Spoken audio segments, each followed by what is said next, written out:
Blessing to be with you this day. A few of us are going to get together Wednesday night, a few minutes before class, and pray in this back room for our youth minister. If anybody wants to join us for that, you'd be welcome to do that. I kind of looking forward to that myself a little bit. You know, in the Bible, we got this little sandwich narrative. It's in all the synoptics, Matthew, Mark, and Luke. And it's about Jesus coming across the sea after he casts the demons out. He comes across in the region of the Gennesarenes, and he comes across and he gets out of the boat, and there's a large crowd that meets him as always. And this is kind of a day like none other, which a lot of the days in Jesus are days like none other. Don't get me wrong, you know, it's not necessarily unique in Jesus' life because he was a very unique, qualified individual to do these things, but it was one of those times when he comes to this place and he comes across probably to Capernaum, comes across the ocean.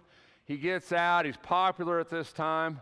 We kind of put this narrative between the casting out the demons that he cast into the herd of swine and then choosing the 12. It kind of fits in the middle of that. We call it a sandwich narrative.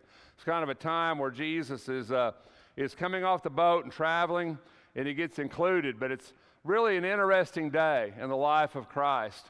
And it's a day that I've read about many times in my life and continue to study. You know, whenever Jesus shows up, there's always people, right? Crowds of people that are around him, that are looking at him, watching him, expecting something from him. They want to see a miracle, don't they, some of them? Or maybe they want to hear what Jesus has to say, or they want to get close to him just because he's popular. You know, people that are real popular, people like to get close to him. If you look at musicians or TV stars or people that are really popular, people just flog around. They want to be close to them. People like to be close to people that are great. You know, it's just one of those things. I think maybe they think it'll rub off on them or something. I'm not 100% sure how that works. But they like to be in that group. And when Jesus comes out, he's got this crowd, and you really got to picture this. And I try to put myself back in this time and in this day, and I try to picture this event of Jesus getting off the boat, and they're waiting on him. They know he's coming, and the crowd's there. And I don't know how big this crowd is, but even if it's several hundred, that's a lot of people to be around him in this setting. And maybe it's hot, I don't know, maybe it's dusty, maybe a little dirty, and there's people that are crowding around him, and Jesus hasn't quite chose the 12 yet, but he's getting ready to. So those guys are in the group, and all these people that have been following Jesus are in this group, and they're all crowded around him, and they're all trying to get close to him, and they're all trying to touch him or put their hands on him. They're all trying to listen to what he has to say, and this has got to be kind of chaotic. And I try to put myself in that crowd, because you kind of got to do this for this story to kind of make sense. And think about if you've ever been in a crowd of people. And that crowd's focused on that person in the middle. They're focused on Jesus. They're wanting to get next to him. They're wanting to be close to him. And you really got to think about what it's like to be Jesus in that audience. To have all those people around you, and they're probably sweaty, and you know, I think one thing would get us in that time, they're probably kind of smelly, you know, and it's just everybody's crowded in. And then think about what's going on, because all of a sudden, here comes Jairus, right? And Jairus is a synagogue official, we think maybe in Capernaum. And it's interesting because I've looked at this a lot in my life, and I've tried to think about how this happened. And here comes Jairus, and he must be greatly respected, right? Because in this crowd of people, in this group, Jairus comes up. And you know, I'm thinking, because if we get a little more of this narrative, I really want you to kind of think with me about it. These people are all crowded around him. They're all trying to touch him. They're in front of him. They're around him. And all of a sudden, Jairus comes up, and he fell at his feet. And you know, when I see that picture in my mind, I kind of see the crowd parting here. It's like Jairus he had some notoriety, right? He's a synagogue official. These Jews knew who Jairus was. And the crowd kind of parts because he falls at Jesus' feet. And you know, I get the idea that there were people who were not really around him, like he had this space in front of Jesus, and he falls down at the feet of Jesus. And I wonder As we get more into this story, I want you to keep that in mind. Because Jairus was noticed, wasn't he?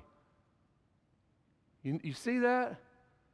I mean, I don't know if it was the robes he was wearing. I don't know if it was how he was dressed. I don't know if it was his demeanor. I don't know if people just knew him and said, oh, that's Jairus, that's Jairus. You know, he's in the synagogue. I don't know what was going on here.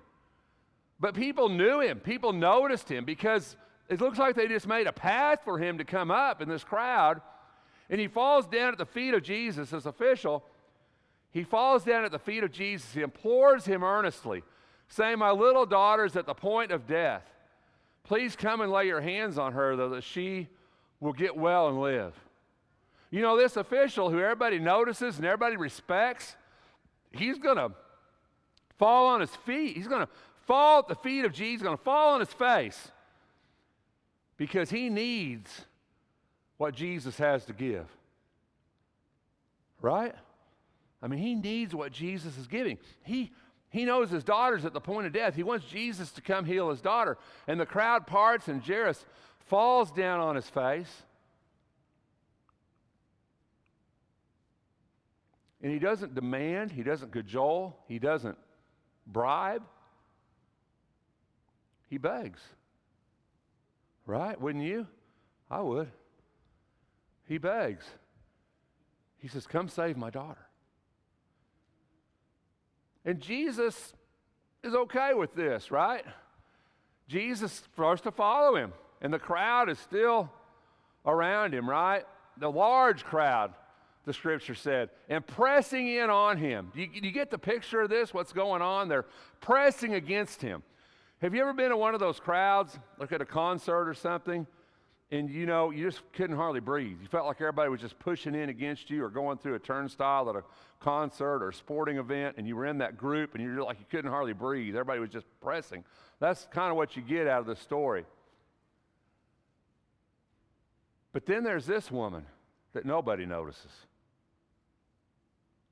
See the contrast?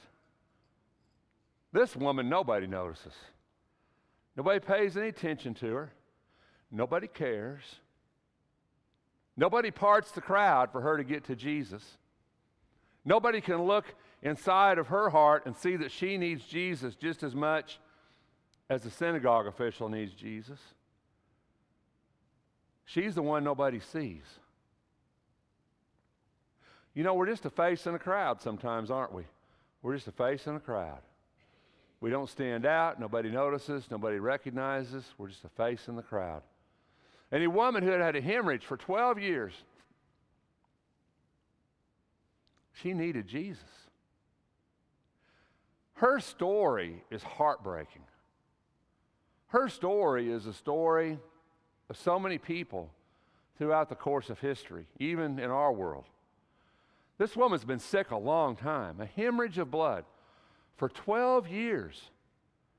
She's got to look rough. She's got to feel rough. People can see she's not well, right? She's not well. And she had endured much at the hands of many physicians and had spent all that she had and was not helped at all, but rather had grown worse. You see, in this crowd, there's all kinds of people. And in our crowd, in our world, there's all kinds of people. There's people who are recognized and have respect or have authority.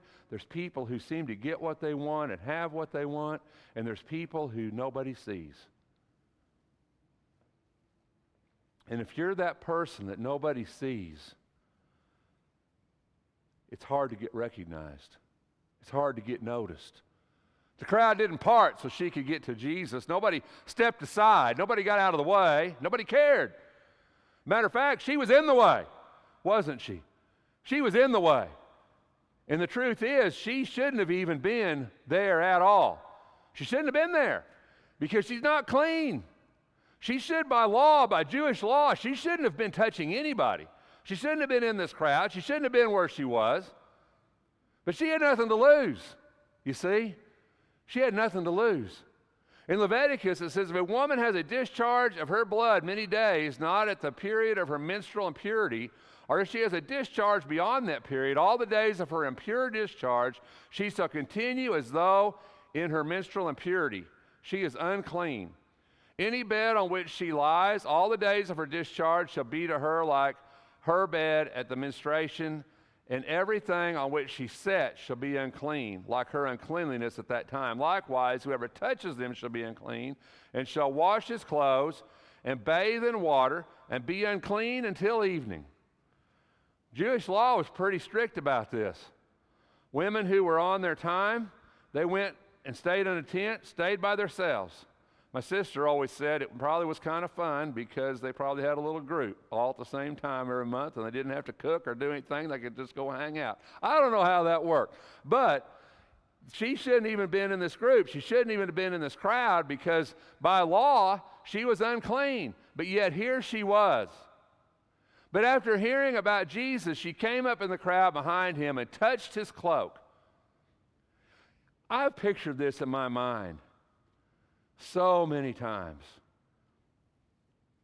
And it just bothers me because I see this crowd and I see these people and I see this woman who's ill and who's been ill and doesn't have a lot of strength and doesn't have a lot of endurance and doesn't look well and shouldn't even be there. And I see her desperation in her face and in her eyes and the fact that she wants to reach Jesus more than anybody else in that crowd. And I see her pushing her way, and I can imagine her getting even maybe on her hands and knees and crawling through the feet of that crowd to push her way. Have you ever tried to push your way through a crowd of people? It's so difficult, even for a strong person. I remember several times when my kids were little and we was trying to get through a crowd that I would put them behind me and I would force my way through the crowd and pull them behind me because they couldn't get through. They were just not big enough to get through that crowd. And I think about this woman and I think about her desperation. I think about how bad she just wanted to touch him. Do you ever want Jesus that bad? Have you ever wanted Jesus that bad in your life that you just would do anything just to touch his cloak? Because she thought, man, if I can just touch him. She didn't want Jesus, to know she was there. She didn't want anybody to know she was there. She just wanted to be well. And nobody cared. Nobody cared. Immediately, the flow of her blood was dried up, and she felt in her body that she was healed of her affliction. Immediately, the scripture says, she felt different.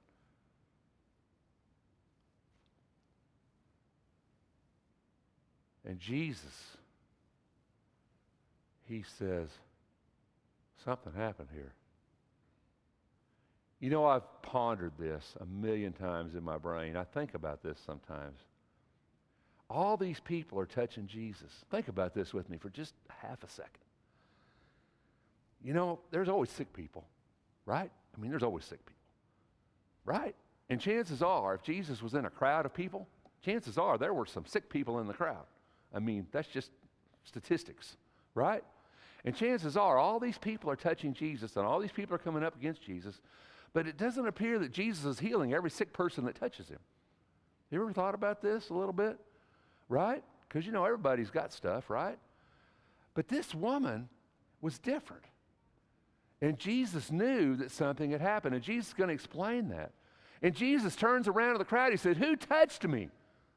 Can you imagine the fear in this woman? The fear within her when Jesus said, who did this? Everybody's touched him. Everybody's got their hands on him. Everybody's crowding around him. But Jesus says, who touched me? Who's this person that I healed without even knowing it? That's kind of big, isn't it?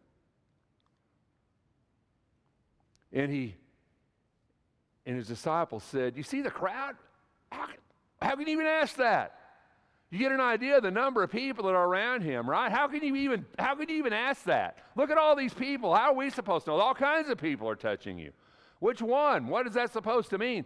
But the woman was fearful and trembling, the Bible says. Trembling. She's so scared. She's trembling. Why? Because what if he takes it back? You know, in a way, she kind of stole something, didn't she? I mean, she took it without asking. I mean, that's kind of stealing, right? In a way, she kind of stole something. She stole a little grace, right? And she's scared, fearful and trembling, aware that what had happened to her, aware that she was well and scared to death. She shouldn't even have been there. She broke the law. What's Jesus going to say? Jesus is the master teacher. Jesus is the master rabbi. Is he going to criticize her for even being in the crowd? Is he going to call her out for being unclean? Is he going to chastise her for being where she shouldn't be?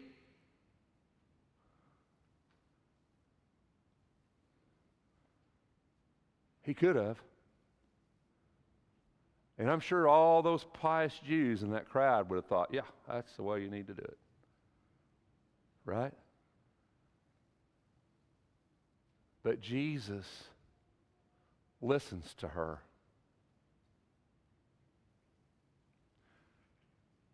You see, Jesus teaches us that you should never judge someone until you know their story.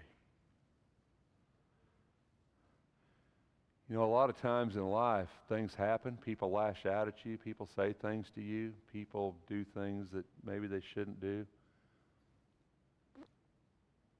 But you don't know their story. That person at that counter or that person serving you that treats you badly, you don't know what's going on in her life. You don't know what's happening, do you? I was at a restaurant the other day down in Eufaula, and there was a waitress serving us. And she was kind of tight, tight-lipped, I guess you'd say, kind of. More waitresses generally kind of talk to you, She was kind of.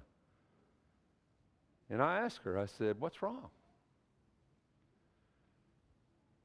I noticed she'd been on the phone. She'd leave the table. She'd go get on her phone. I said, what's wrong? And she said, well, my daughter got burned really bad, and she had to have surgery, and we just got her home, and I've been checking on her to make sure she's all right. And I said, well, I want to pray for your daughter, And then we was in there the other day, and I saw her, and I said, how's your daughter? She's doing really, really well. The truth is, we're so quick to judge people, and we don't know their life. We don't know what's happened to them. We don't know what they've been through. We just do it. I think it's really interesting in this crowd and in this mass of humanity, and Jesus on the way to save a dying child. He should have the lights and siren going, right? Should be on the road. And yet Jesus stops everything and he says, tell me your life. Tell me what's going on with your life. And the woman tells him everything, and she's crying, and she says, I was dying, and I spent all that I had, and I've had this for 12 years, and I know I shouldn't be here, and I know I shouldn't have done what I did, but I knew you were the only one who could heal me, the only one who could help me. And he says, daughter, don't you love that? He says, daughter, I love that. I read this 1,000 times. I never saw that. I never saw how he talked to her, what he said to her. Daughter. Can you imagine Jesus Christ calling you daughter? Daughter? I mean, that's a term of endearment. That's my child, my daughter. And Jesus says, daughter. He says, your faith has made you well. Go in peace and be healed of your affliction. See, a lot of people touched Jesus that day. A lot of sick people touched Jesus that day. But when she touched Jesus, she knew he could heal her. That was the difference. Your faith has made you well. You're different than all them other people that touch me today because you truly believe that I can heal you. It's an amazing story, isn't it? But it's not the end, because in the meantime, somebody came forth from the house of the synagogue, which gives an idea of his wealth and his status, that he had people in his house, servants that would come, that would tell him. And he says, your daughter has died. Why trouble the teacher anymore? But Jesus, overhearing what was being spoken, said to the synagogue official, do not be afraid any longer, only believe. This great miracle had just taken place. This woman, the synagogue official, was with Jesus when he saw the miracle taking place, and Jesus says, only believe. You see, there's two people here, isn't there? There's a person who's noticed, and there's a person who's overlooked. And there's one Jesus, and they both need him. Because the rich person and the poor person, neither one could get what they wanted without Jesus Christ. It didn't matter, did it? They both had to have him. They needed him equally. Regardless of their status in life, regardless of their wealth, regardless of their position, they needed Jesus equally because Jesus is the only one who could give them what they need. In life, so many times when we have things, when we have stuff, when we have possessions, when we have ourselves, we think we can do it, we can handle it, I can take care of it, I can fix it. And then we come to something in our life that's broken that we can't fix, and we need Jesus just as much as anybody else needs Jesus. We need Jesus Christ. This idea that he can do something nobody else can do in my life, and it's something that we have to desire, we have to want to touch him, we have to believe that he can give us what no one else can. And when we do that, it doesn't matter whether we're rich or poor or what language we speak or what color we are or what our health situation is or anything. It just matters that we're seeking Jesus for the right reason because we know he can give us exactly what we need. In Mark 5, taking the child by the hand, he said to her, Talitha, come, which translated means, little girl, I say to you, get up. You know, there wasn't a lot of people raised from the dead in the Bible that we know of, just a few. And the apostles, at least Peter and Paul, both raised somebody from the dead, but this is amazing, isn't it? You know, we read the Bible sometimes and we don't stop and think of how amazing this was. I can't imagine the father, the daughter, I can't imagine him when his little girl breathed again. Can you imagine? I can't. I don't know what kind of joy that would be. I can't even begin to comprehend what kind of joy that would be. You know, brethren, all of us in this life are different. Some of us do better than others. Some of us have more than others. Some of us will retire early and travel, and some of us will work the day we die. And all of us are different. I don't know why sometimes. I don't really get it, but it's just how it is. Some of us are going to have health problems. Some of us are going to live to be 100 and enjoy our life till we're 99 and a half. Right? I don't know why. I just know that when we come to the end of our life, the end of this journey, and the end of whatever we have, we're all going to need God equally. Regardless of what we have or what we don't have, regardless of whether we live in a mansion or live in a tent, right? Steve Jobs was worth $10.5 billion. Billion, not million, $10.5 billion. That's beyond my level of comprehension. I can't even imagine that. He said, I reached the pinnacle of success in the business world. In others' eyes, my life is an epitome of success. However, aside from work, I have little joy. In the end, wealth is only a fact of life, and I am accustomed to. At this moment, lying on the sick bed and recalling my whole life, I realize that all the recognition and wealth that I took so much pride in have, what? Paled and become meaningless in the face of impending death. You know, we look at people in the world and we think, man, I wish I had what they had. I wish I had. I wish I had. I wish I had. You know, the only thing I really wish I have is Jesus Christ and a home in heaven. Because in the end, the rest of it, it's just not going to matter. You know what he said? He said, my time is coming to meet my Maker. I do not fear this at all. What I fear is laying on my deathbed knowing the only thing I can't buy back is time. This very moment, this very day. You know what Jesus said? He said, can a man add an hour to his life or an inch to his height? Rex's paraphrase, right? And the answer to that is you can't. Money can't buy happiness. Money can't buy time. Money can't buy your health.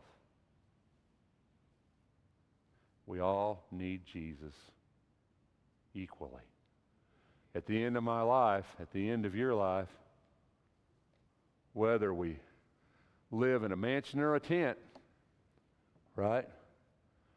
We all need Jesus Christ. And we just can never forget that. Because, I'm telling you, people, if you sucked all the air out of this room, we'd all be equal. Do you believe me? We'd all be equal. And sometimes we need to remember that. Take time to listen to people. Take time to be in people's lives. Take time to share and experiences with people and to hold on to them when those people pass from our lives. I thought a lot about Corky today. I've thought a lot about Tom, thought a lot about Amy. Those are all people that made an impact in my life, and they're all people that we've lost in just the last month here. And it really makes you stop and consider what's really important. And what's important is this. And we just need to remember that. We all need Christ equally. Because without him, there's no way for us to get to heaven. If we can help you in any way, won't you let it be known while we stand and sing.